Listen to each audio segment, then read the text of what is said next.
अगर तुम्हें यह कहानी पूरी सुनाई दे जाए तो आज रात 3 बजे खिड़की मत खोलना। ये बात आर्यन के दादाजी ने मरने से एक दिन पहले उससे कही थी। आर्यन तब हंस दिया था। उसे लगा दादाजी की उम्र हो गई है, इसीलिए ऐसी बातें कर रहे हैं।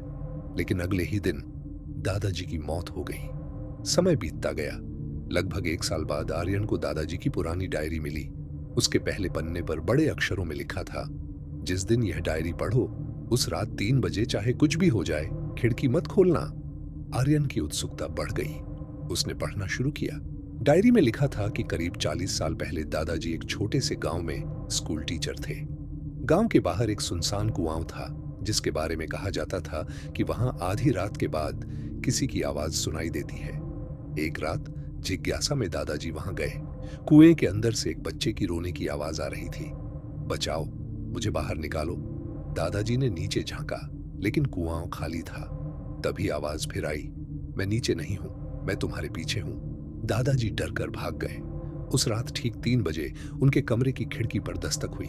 ठक ठक ठक। उन्होंने खिड़की नहीं खोली। अगली रात फिर वही हुआ, और उसके बाद हर साल उसी तारीख को ठीक 3 बजे खिड़की पर दस्तक होने लगी। डायरी के आखिरी पन्नों में लिखा था, वह अंदर आने की अनुमति मांगता है। जब तक खिड़की नहीं खोलोगे वह कुछ नहीं कर सकता, लेकिन एक बार खोल दी तो वह तुम्हारी जगह ले लेगा। आर्यन ने घड़ी देखी। रात के 2 बजकर 47 मिनट हो चुके थे। उसे अचानक एहसास हुआ, आज वही तारीख थी। कमरे में सन्नाटा छा गया। उसने डायरी बंद कर दी।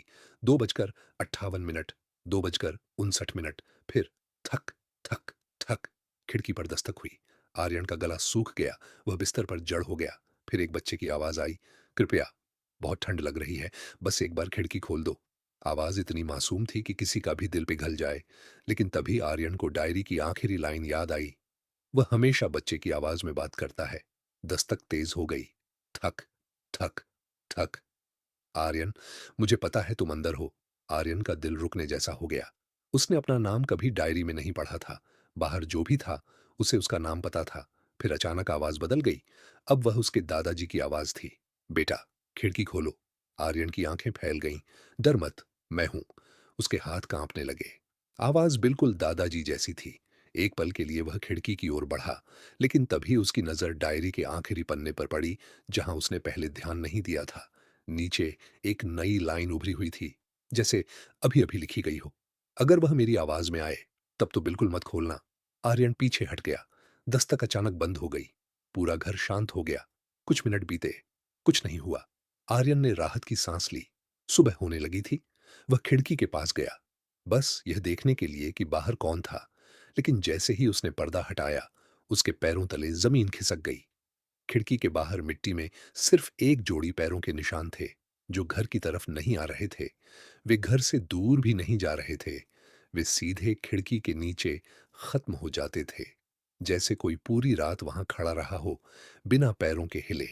और उनके पास मिट्टी में उंगली से लिखा था, अगले साल फिर कोशिश करूंगा।